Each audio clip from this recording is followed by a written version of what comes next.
And I now recognize Ranking Member Porter for her opening statement. I'm okay, actually. You can keep them. Thank you, Madam Chairwoman. As a single mom of 3 school-aged children and a former 8th grade teacher, I know how important it is that kids learn in the classroom and that we encourage their curiosity.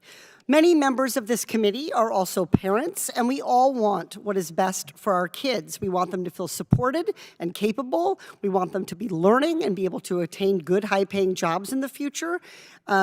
Where we as parents can't reasonably teach our kids everything, we of course rely on our communities, including after-school programs and sports, to help fill in the gaps. We rely on our school to help our children learn. And working parents like me rely on educators to keep our kids safe so that we can do our jobs.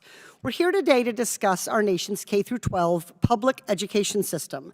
And it's true that in many communities, our elementary and secondary schools barely get a passing grade.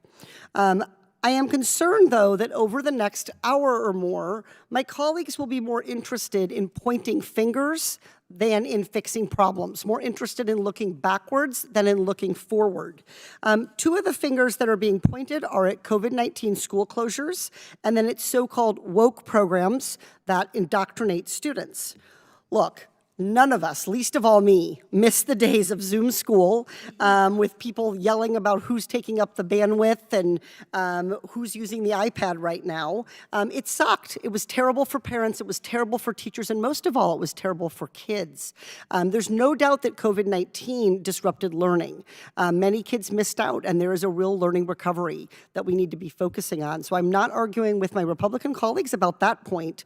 But the reality is that even before COVID-19 reached our shores, and long before Republicans made critical race theory a rallying cry, K-12 achievement was less than outstanding, less than where it needed to be for us to have a strong, stable, globally competitive economy. In 2019, our national K-12 achievement score was a C. I'll say it again, a C. If we're serious about solutions, we have to start with the facts and look at the real reasons that kids are struggling.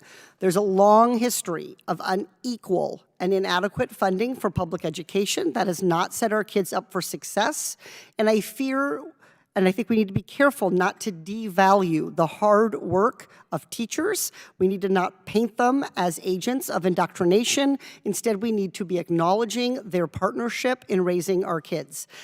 We should be using this hearing to discuss solutions and support our states and localities in fully funding K-12 schools, including what we need to be paying our teachers to recruit the next generation of educators.